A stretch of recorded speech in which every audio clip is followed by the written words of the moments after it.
a lot of districts have rushed to roll out a plan. And I don't know if you've been watching, but you see that we get different guidance from TEA and other local entities on a regular basis. And so in Belton, we tried to make sure that we were going slow and going through a thoughtful planning process. And so today we'll talk to you a little bit about the planning process. And our goal here is to engage you all in the ability to share your thoughts and opinions so we can open up in the best manner for our kids here in Belton ISD.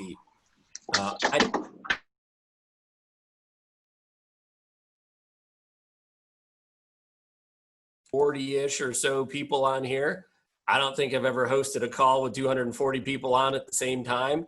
And we're going to do our best to make sure this works well. But I appreciate you being patient with us, letting us start a couple minutes late, and also being ready to share your voice along the way. About today's meeting, just so you know, we do have a capacity audience. It's not because we wanted to limit anybody, but we do have a capacity audience here because we have some features with Zoom that only allow us to a certain amount of people all at one time using this type of a format. We are anticipating getting to that capacity. And as Elizabeth said, we're going to broadcast this on our YouTube channel so that other people can see it. But if people can't get in, if your friends can't get in or something like that, if we hit that capacity, it's not because we didn't want their voice. It's just please make sure that they know that.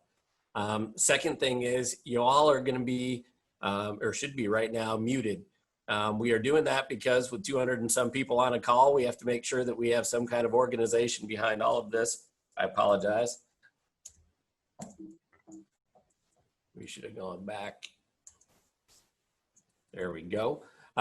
We have to make sure that we are engaged in the discussion and that we aren't hearing a bunch of side conversations. So if for some reason you become unmuted, if you would mute yourselves, that would be great. We will try and make sure that,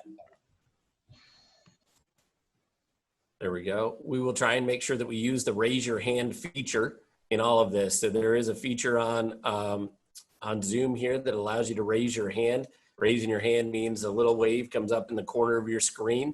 And if you would use that, if you have questions along the way, we will do our best to try and work through that. I doubt that I'll be able to answer all the questions if we have 200 plus people on a call, but we'll kind of see how this goes. But most importantly, we are going to use a live thought exchange where we actually gather all your thoughts and feedback, and you can see how that plays out. And then we're going to get into some deep dialogue. And that's where really that raise your hand feature will come in. So I wanted to start by telling you where we were a week or so ago. For those of you that tuned into the board meeting, we had a workshop dedicated only to COVID-19 response planning for Belton ISD on July the 15th. And in that workshop, we spent 3 hours with our board of trustees talking about where we were, what we've been doing in the planning process, and how we were trying to make sure we were planning exceptional learning for each and every student in our district starting on August the 19th.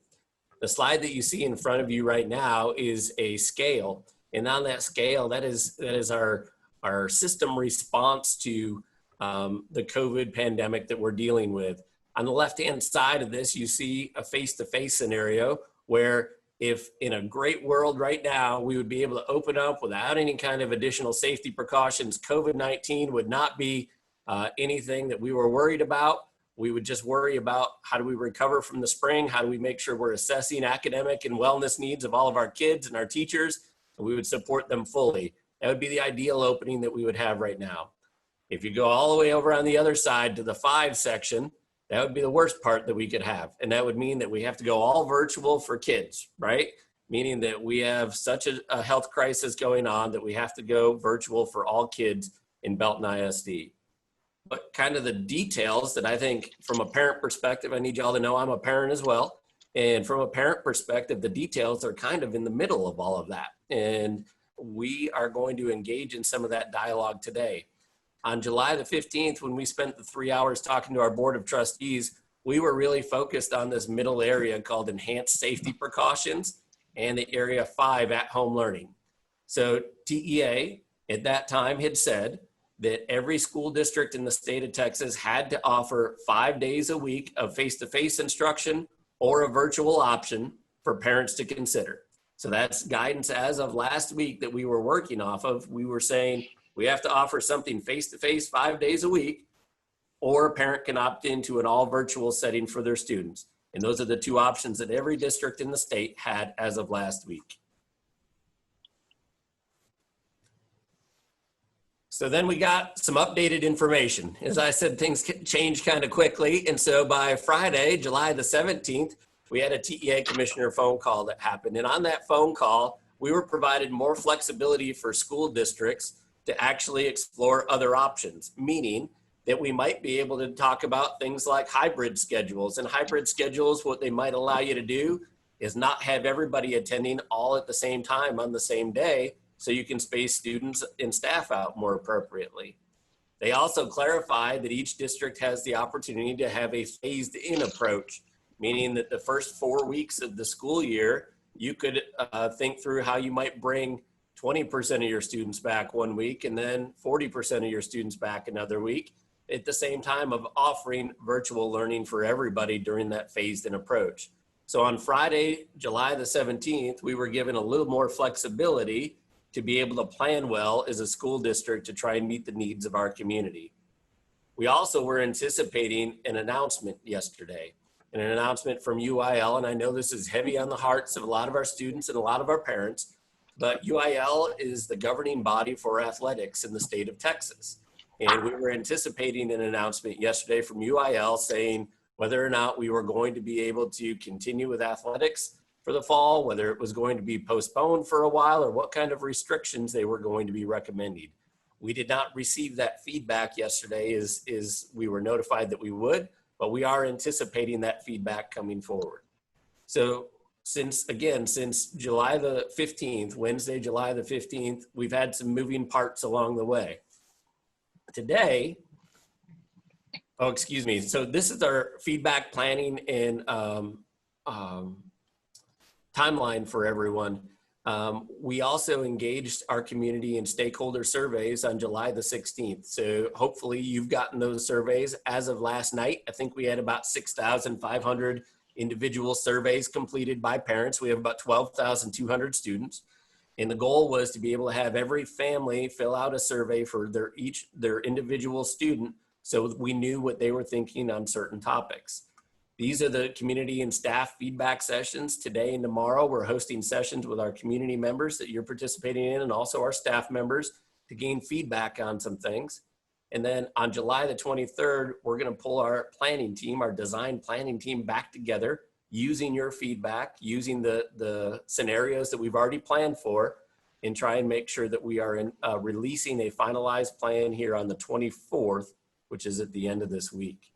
I want to clarify with everyone that idea of a finalized plan. I would like to say that it would be very concrete and it would stay, but I also need everybody to know, just please know that when we get executive orders from the governor or local health authorities, we have to take into account what those orders are, similar to TEA, et cetera. So there are changing landscapes that we have to consider as school leaders here in Belton ISD. We will do our best to try and make sure you're informed of all of those changes along the way, but July the 24th is our hope to give our community a concrete plan moving forward. After that, each family will be able to decide, because we will have the opportunity for an at-home learning environment, meaning a virtual learning environment for our students here in Belton ISD. And there'll be a window when the family actually has to decide whether or not they're going to select that option. That window will go from July 27th to August the 5th, and families will be able to opt in to that virtual learning environment at that time. And then from August the 3rd through August the 18th, we will do our best to try and make sure our community is well informed and you all are receiving updated information along the way about what the opening of school would look like on August the 19th. So this is our timeline in our planning process that we're going through at this point. So today we're really going to dive in and start to pick your brains on some of the things that are on here. You notice I don't have a pointer saying we're at scenario 3 or scenario 5. I really want to get a sense of, from our community, what you all are thinking regarding safety plans for keeping kids safe in Belton ISD moving forward. Our job this week is to gather that community and staff feedback, to use that guidance and local health data to make those finalized plans and get the communication edited and then get it out to you. And your input today is going to help us. I want to take a minute and talk a little bit about some of the safety measures, the prevention and mitigation strategies. And I'm going to invite Mike Morgan to dive into this a little bit with me. Mike's our assistant superintendent for operations here in the school district. I'll touch on a couple of things, and then I'll let Mike add a few things that I'm sure I'll leave out. First of all, the idea of masks. And so I know that that is a hotly debated topic around our state and nation. And I want to tell you that I want to stay out of a political debate on it. What we're talking about simply is how are we going to prevent and mitigate the COVID-19 so that we can get our kids safely face-to-face in Belton ISD. We are going to ask students and staff to make sure that they are wearing masks and to do it to the best of their ability. So students that are able to wear a mask, we're going to try and get them to wear a mask. What we do know is the idea of distancing that we've been given some definitions of what they call close contact. And the way they define close contact is if you're within 6 feet of somebody else and you have the ability to interact with them in a manner for over 15 minutes, if you're within that 6 feet bubble, then a 6 foot bubble, then you should be wearing a mask so that you are not sharing germs along the way. And that's the guidance we've been given by TEA regarding all of this. Sounds like if somebody can mute, I don't know if somebody's live or not, but if you can mute, that would be great. Apologize for the distraction there. So that's the idea in all of this, is we would be asking everybody to wear masks and to the best of their ability in our school district, students and staff. Distancing. We're going to do our best to spread things out in our school district, and that is part of what we're talking a little bit about today. Our original plan that we talked about with the Board of Trustees on Wednesday the 15th was bringing as many people back face-to-face and not worrying as much about distancing, but we're going to talk a little bit more about that today and what's on the mind of our community and what might be tolerated or our community might be excited about regarding our distancing practices. And then finally, the idea of cleaning and sanitizing. What you would see in Belton ISD moving forward if you were in a face-to-face environment is increased hand washing stations, increased opportunity for hand sanitizer.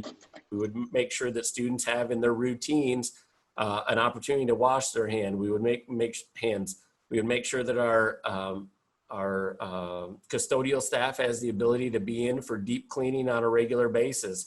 We would make sure that our classrooms are kept as sanitary as possible. So we have a bunch of strategies that we have in place without going into too much detail that we would make sure that we were doing to make sure that we have as sanitary conditions as possible in the classroom.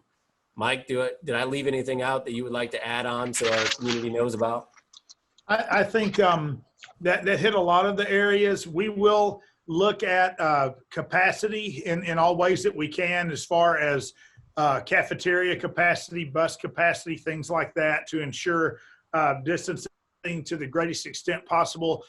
You know, when you talk about cafeterias, when you have a situation where students will be eating, we definitely want to keep those kids as far apart as possible, and then utilize other common areas in the school. So we've looked at several different options, and it'll look a little different from campus to campus, but dispersed student dining opportunities, staggered start times for lunches, lots of grab and go opportunities and things like that. Just eliminating options where we have a lot of students, potentially a lot of students piled up in one area at a certain time, and then doing the best we can to look at just our how we go about our business of the day and what can we do to ease those capacity concerns and those close contact concerns.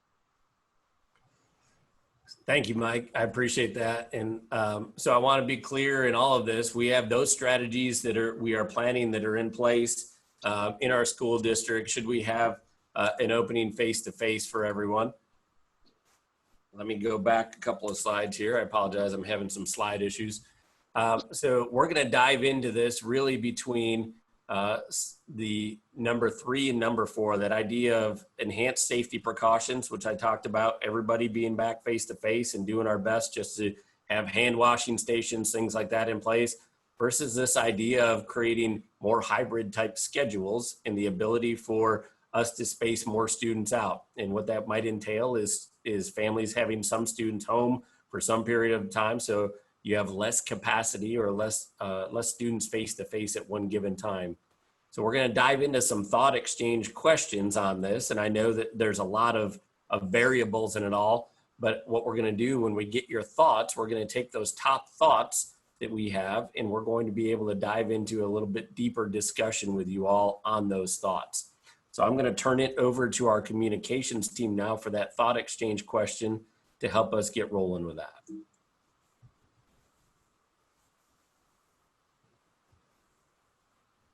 Getting it as I get it launched.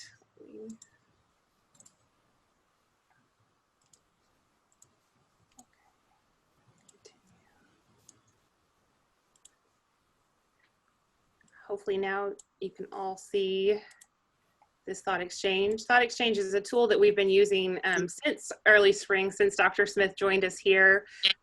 This is an opportunity to do a live thought exchange. What we're really trying to do here is make sure with all 250 plus individuals on here that we have an opportunity to hear as many voices as possible. So we're going to dive into a live thought exchange. You can access it either by using your phone right now to scan this QR code.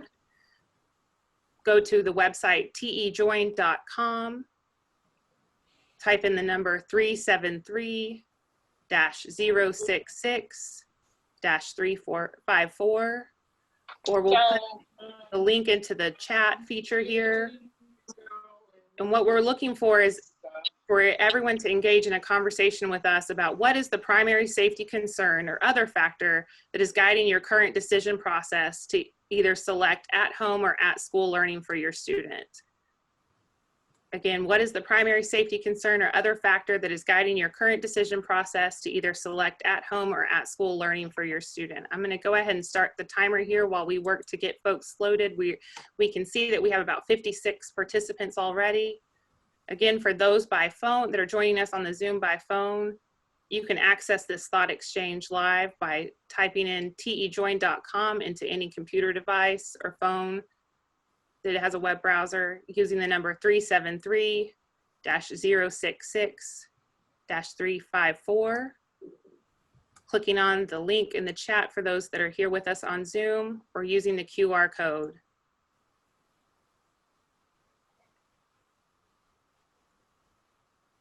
As we increase participants in the thought exchange and get more thoughts shared, be sure that you're going back and rating the thoughts that are being shared by others, those other parents that are here on the call with us.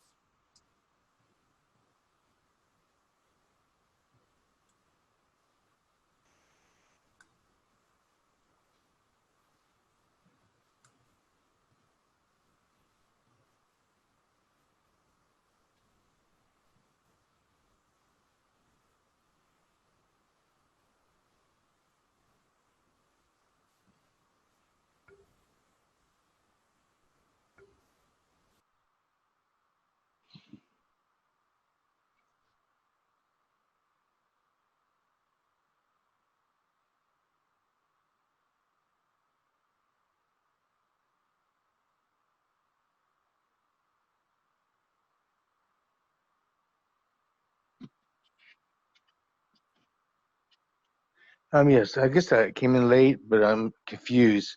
So is my son either go to school or stay home for schooling? Um, I'm thinking about getting him to schooling. So is it still August 19th where he'll be able to start school?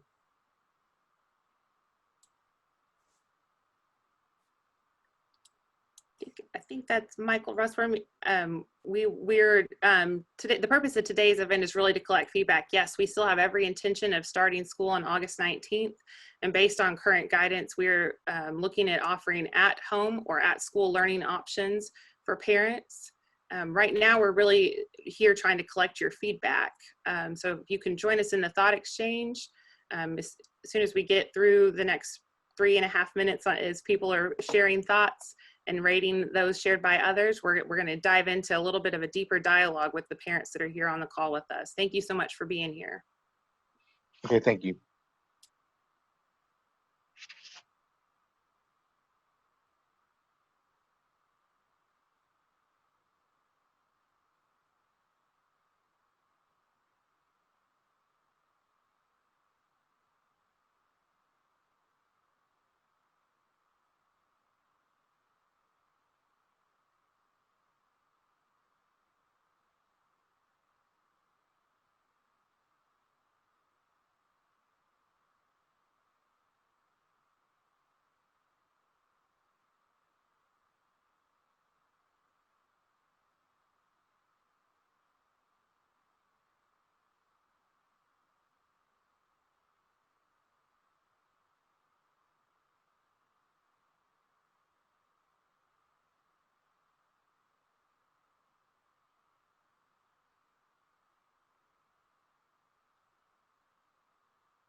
As we reach just under the 2-minute mark, we have about 200 participants who shared 143 thoughts. Look at that rating number as it continues to grow. Thank you so much for your engagement in this.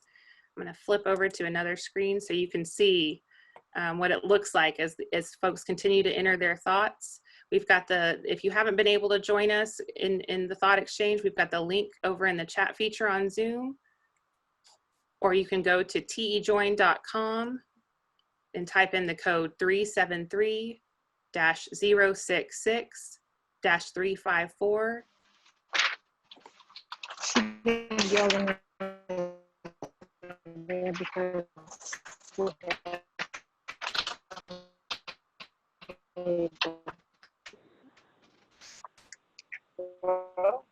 I'm by myself.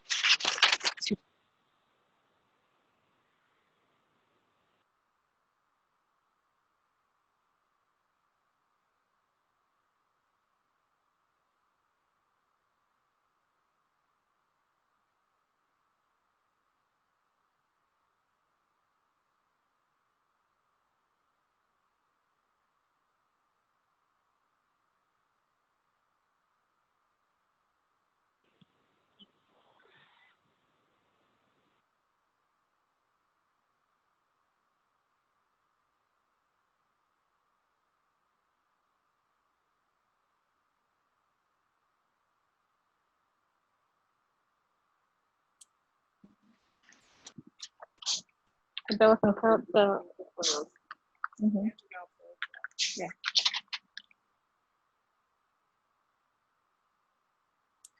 As our time's winding down, we're getting to over 205 thoughts shared with close to 2,000 ratings. It's incredible feedback. Thank you so much. Dr. Smith.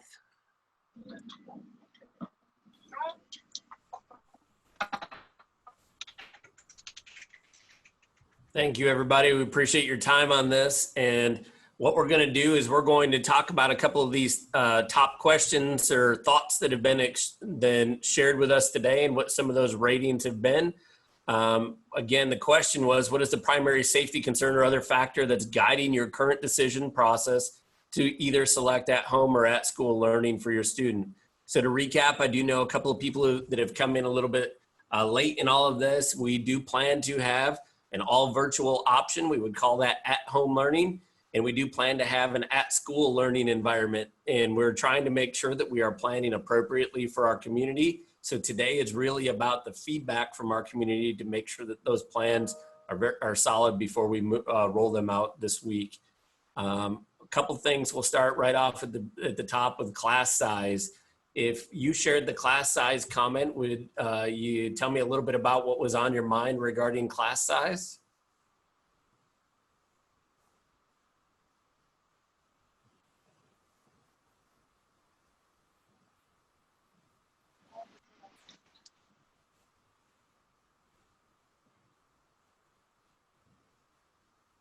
Okay, so what I'll do is I'll just go ahead and do my best to kind of interpret. Oh, I'm sorry.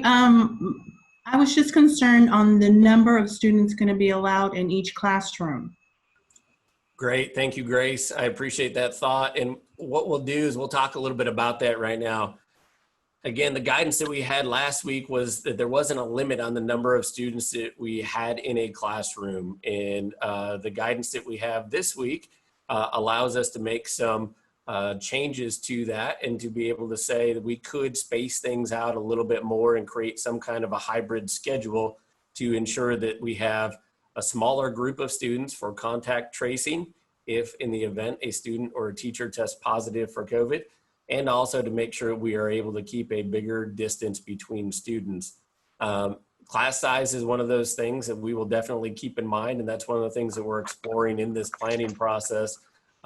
There are a lot of people who want their kid just to go back to school, and then there are a lot that want some more space in between students. So that's the meat of the issue that we're in today. So I appreciate you sharing that, Grace.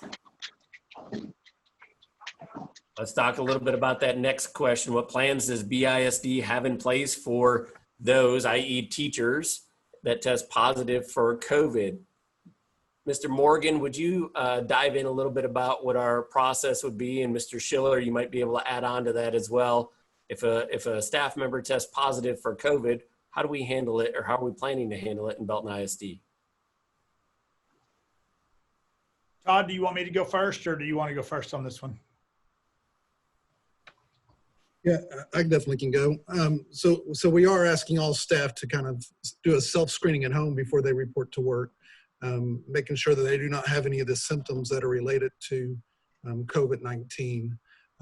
Beyond that, we do have protocols in place about reporting any symptoms that they have and reporting any cases where they have tested positive for the virus. And so we have processes in place that includes quarantining of that individual, isolation of that individual, cleaning behind them, disinfecting, and sending them home for the amount of time that's needed to show signs of improvement and comply with the TEA guidelines and CDC guidelines that have been submitted.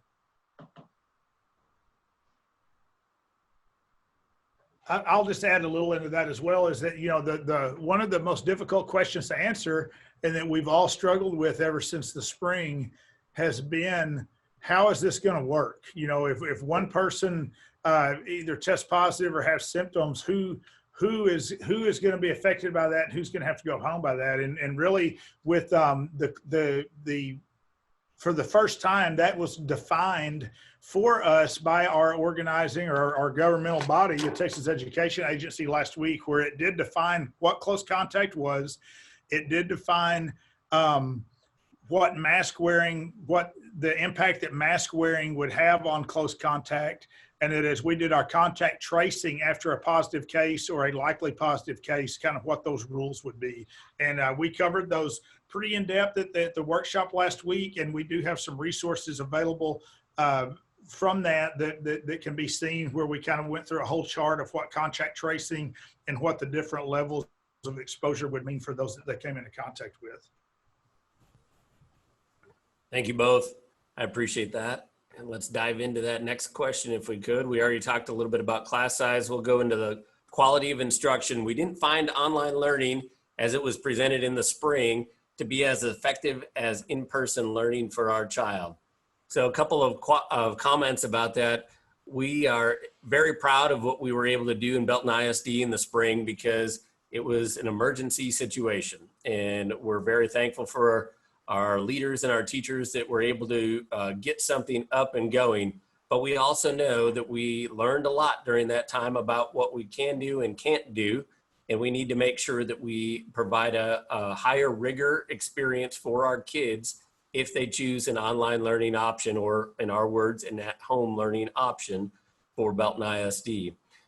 We do expect, I know that there was another question that came up. We do expect the day to look very different when you're in an at-home learning environment, but we do expect to have some direct instruction for kids. We do expect to have the ability to have the students communicate in a virtual world. We do expect projects to be done, and we do anticipate having grades collected for all of the at-home work as well. I know that that was one of those points that throughout the state, people were wondering about. Hey, we did pass-fail in the spring. What are we going to do in the fall if it's virtual learning?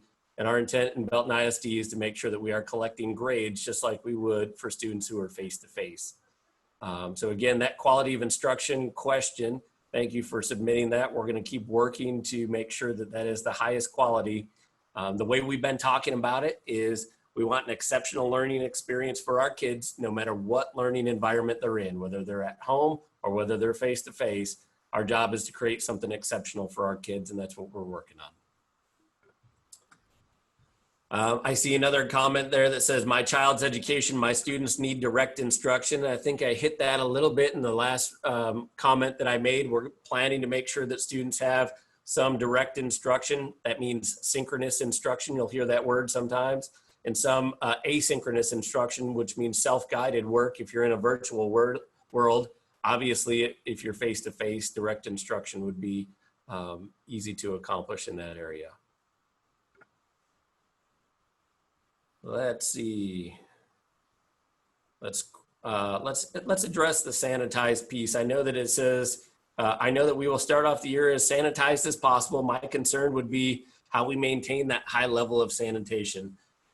Here's what I need our community to know on this one is we're obviously all learning through this, and I think that we will open the year with our best foot forward and make sure that we are trying to make sure that everything is as sanitary as possible.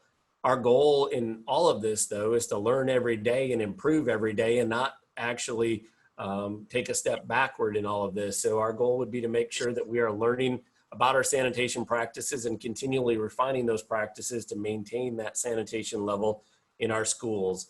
Our hope is that eventually we get to a point where some of those things that we've talked about, like if we were in a hybrid schedule and kids weren't face-to-face all the time, that we would be able to relax all of those things. So goal of the sanitation would be to keep kids and staff as safe as possible and eventually get back to as normal as possible as we possibly could with improved sanitation practices for everyone along the way. Mr. Smith, I'm sorry to interrupt, but if I understand you probably do not have a list of your current sanitation processes in place, but will that information be made available to the parents, like say further down as we get closer in the month of August, so we can, to help us make the decision whether to keep our kids at home or to send them to the school? Hi, Tiffany. Thank you for that question. What I would say to that is, yes, we definitely plan to make sure that our community knows and understands what our sanitation practices will be. And I'll let Mike Morgan dive in a little bit more on our next steps. But I would anticipate you'll get some of that information starting on the 24th at the end of this week. Yeah, Tiffany, we're gonna be releasing, that will be part of our comprehensive plan that we release on the 24th. Obviously, if it does not as detailed is what we would obviously be willing to field questions after that. But when we do talk about enhanced safety precautions and enhanced sanitation measures, we definitely want to, not have any secrets on that. We want to unveil the plan and tell that what we've learned as best practices and enhanced practices as the need be, what those would look like. So that's going to be increasing the frequency, increasing the types of tools that we use, increasing the types of products we use. It's going to be what's going to be available to teachers and students in the classroom on commonly used and shared items. It's going to be how we handle our common areas of the school that have the most traffic throughout the day, and would also be addressed on how we handle our buses and transportation, how we sanitize and disinfect those things as well. So hopefully that information on Friday will answer some of your questions, but we do know that that's going to kind of be the decision point for some families on which option of instruction they choose, and we want to make sure that you have all of those answers you can as best we can before you have to make that decision. Thank you, Mike. So let's dive into another question here. I see a number of students per classroom for tracking and tracing purposes. We've talked a little bit about that, and we're exploring what those options would be. We intend to make sure that our community knows what the plan is again on Friday, and we are exploring that in depth. As a teacher and parent, I'm concerned for my own children. We don't have the option to stay home or school from home. So we are working with our staff and gathering feedback in a few different ways along the way, and we will gladly talk through some of those things with our teaching staff. Todd, is there anything that you would like to add on that topic for our community here?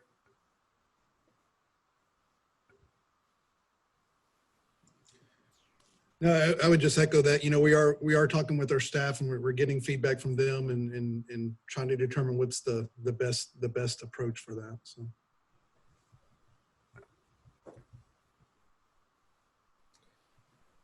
Next one that I see is, again, an interaction from a teacher daily to stay engaged in learning. And we addressed that one a little bit earlier, that at-home instruction would definitely have to have teacher interaction with students.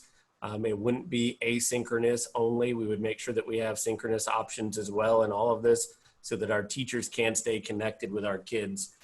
We know that's a big deal. I can tell you it's a big deal from a teacher perspective as well.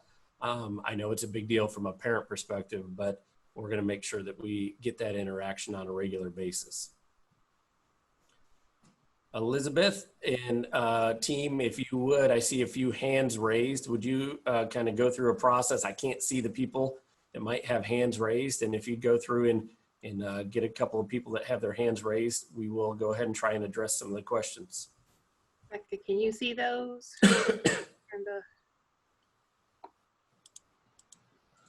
my screen share. Yes, I can. Right now we have the first hand raised is Michael Russworm. Michael, tell us a little bit about your question. How can we help you through this?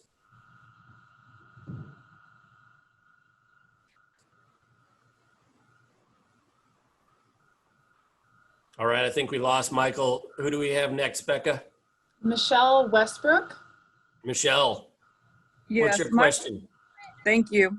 My You're question welcome. is in regards to when children and or parents become infected with the virus.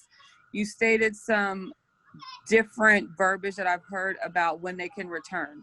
And I want to get clarification on what the district has put in place as far as whether you're exposed or you tested positive. What are the guidelines on returning back to school and or to work? Michelle, just for clarification, are you talking about from a staff perspective? What are I'm talking about from both. Okay, let's go ahead and we'll start with Mike and then Todd, you can weigh in on that one a little bit as well. Thank you. Okay, so for a student or anyone that, or student staff member that tests positive, basically the latest TEA guidelines that came out is that Todd, do you have your chart pulled up on that where we can read it word for word? I can give it the. Yeah, I can go through it. So if a staff member reports or staff member or student reports a confirmed case, they'll be quarantined until 3 conditions are met. And those 3 conditions are 10 days past since symptoms first appear. They have to have an improvement in symptoms, or there needs to be 3 days past with no fever and under no medication to reduce the fever. The second situation is we could have an individual that reports COVID symptoms. And so if we have an individual that reports COVID symptoms, those still 3 things must be met. Or if they provide a medical note that indicates a different diagnosis and not COVID, that could allow an individual to return to work or return to school.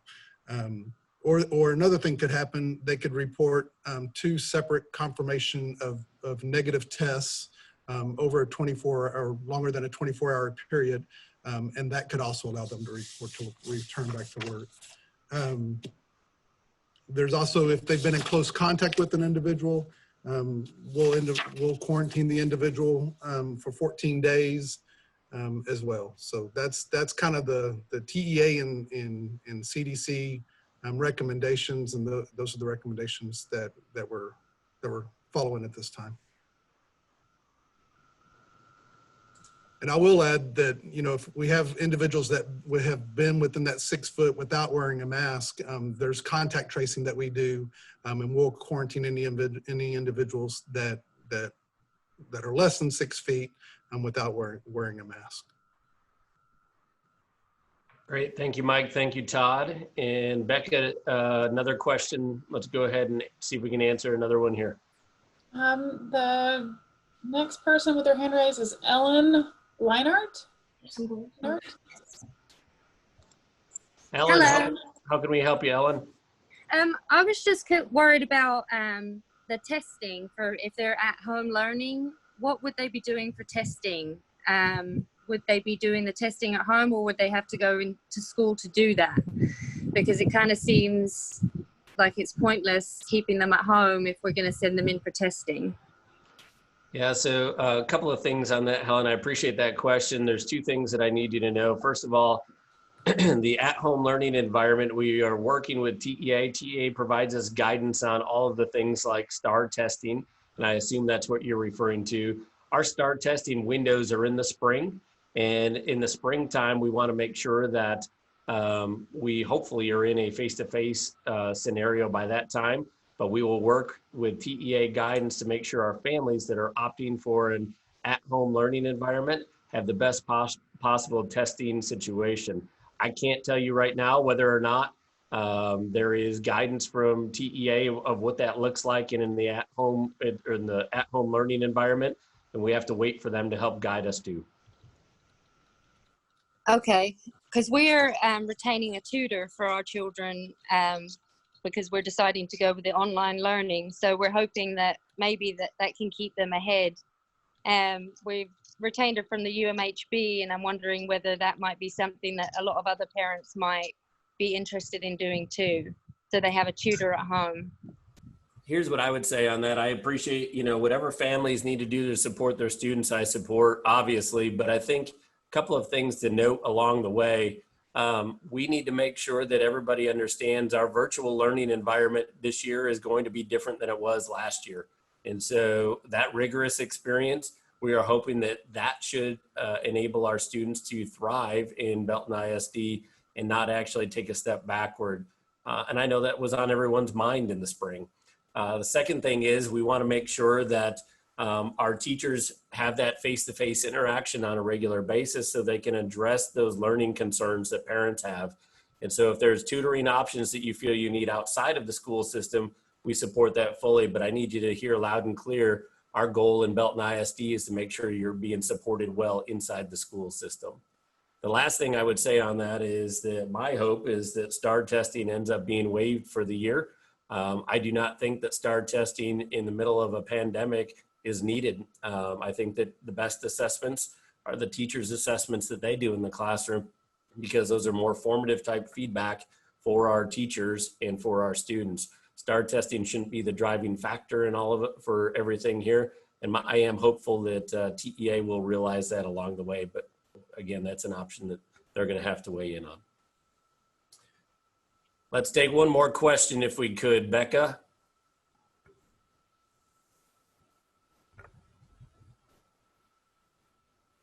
Becca, you're muted right now. We have Sunshine Sanchez.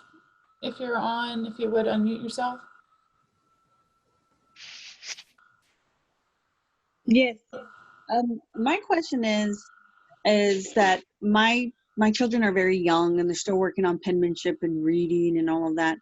Will they be getting materials like paperwork that they can submit or I can take to the school in that time? Because I think that that's one of the big factors in their learning right now is their writing and they're learning to read, which is really painful for me right now. But is that something that y'all are going to be doing also? Thank you, Sunshine. That's a great question. I'm going to turn it over to Deanna Lovesmith. She's our Assistant Superintendent for Curriculum and Instruction on that one.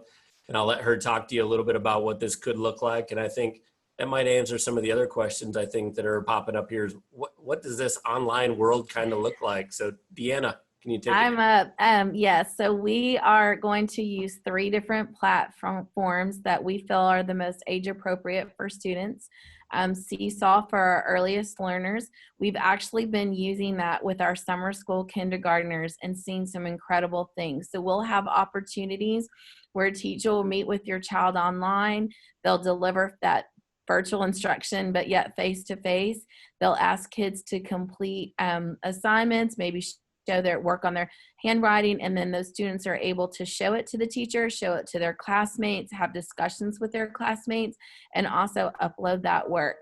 And I know that sounds like a lot, but what we've seen is our kindergartners in summer school have been amazing and able to do those tasks. And we'll use Google Classroom for 3rd through 5th, and then Schoology for our secondary learners, and Canvas for our high school. When we submit our plan out and that goes live, we will address in that what sample schedules will look like at all of those levels, the different types of learning. And I'm kind of overviewing some of the questions that are popping up, but we'll address grading practices as well as participation in some high school courses. Thank you, Deanna. Becca, let's jump to our next question if we could, please. All right. Sunny Van Gorder, if you're with us, would you unmute yourself? Hello. Yes, I had a question regarding special education. My son's in special ed. He'll be in high school. And I'm just kind of wondering how instruction for them is going to look like this coming school year. As a special needs child, he needs structure. He was very unhappy with schooling at home, and he constantly tells us every day that homeschooling is done and that he wants to go to school in in August 19. He constantly reminds us. And so, of course, his health, his education is important, his socialization is important, but then I also want to make sure, you know, everyone is being considered as far as health goes. I mean, my son personally, he's a very healthy person. He hardly ever gets sick. So I am fully confident that it's okay for him to go to school. He's able to wear his mask and he follows directions well. But how does special education look like for an already, I guess, high-risk population? Thank you, Sunny. We appreciate that. And I'm going to turn it over to Deanna again, and talk a little bit about special education before we wrap up today. So just as I described our learning environments for our general ed students, we are also focusing on our special needs students as well. And we'll have opportunities for virtual learning where they also will receive that face-to-face component, that connection with teacher. They'll have schedules that they can follow. We'll have activities, choice boards, this same types of activities that we know are each student is capable will be following their individual education plan. And so we'll make sure that as we'll have ARDS both virtually and in person, and we'll address each of their needs and through either the at school or at home environment. But yes, we definitely have a team focusing on the needs of our students with special needs. Thank you, Deanna. Just last question in regards to that. So as of right now, do we contact their current teachers if we have any more ongoing questions? So I would recommend that you either contact their teachers or if you have a relationship with our special education coordinators. Our teachers actually do not come back on contract until August 5th. But their campus principals or our special education department, any of those folks will get your questions answered. And we'll also be addressing some things when we release the plan there'll be a section specific to our students with special needs. Okay, thank you. You're welcome. Thanks for asking. So thank you, everybody, for participating today. A couple of things. Purpose in all of this was to gather your feedback and input because we are planning to roll out our plans for Belton ISD's opening of school for August the 19th plan on the 24th. And so your feedback today is important. Primary purpose was to talk to you about safety concerns or other factors that are weighing in on your decisions, and so that we can plan appropriately for the right scenario for our schools and for our students. We will take all of this. We see the top thoughts are still shared there.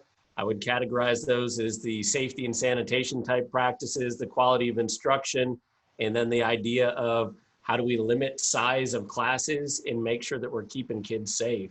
So we will take that type of feedback and continue to make sure that we are incorporating that in our planning process as we are moving things forward. For the individual questions specifically that are popping up about how do you do things like my daughter has a specific situation, how do they move through this? What we will say is after we get these plans rolled out, we would encourage you to talk to your teachers and your administrators when they come back to school, and we will do our best to make sure that we're planning for each and every student in Belton ISD to meet their needs. We appreciate your patience as a school district. Nobody has ever done any of this before, and I think it's important for us to remember that. One of the things that's I think unique about Belton ISD is the Big Red community and what it means to be a Big Red community. Hopefully today you felt that our intention was to hear your voice and to incorporate it in our planning process, and we will do our best to make sure that that is exactly what happens. Thank you for your time today. We look forward to seeing y'all again and hopefully face-to-face sometime in the near future. We appreciate your support of our kids and our schools in Belton ISD. Have a great day, everybody.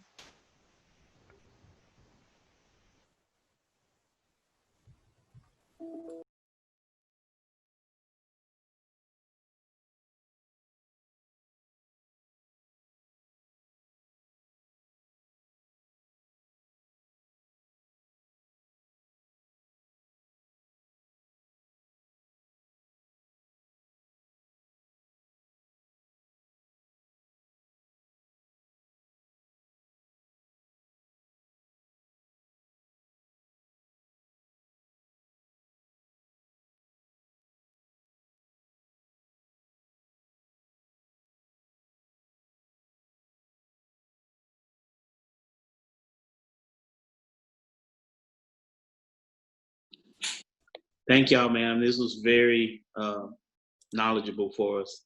We appreciate y'all. Thank you, Mr. Jones. We appreciate your time. Yes, ma'am. Thank you. Yes, ma'am. Bye. Bye.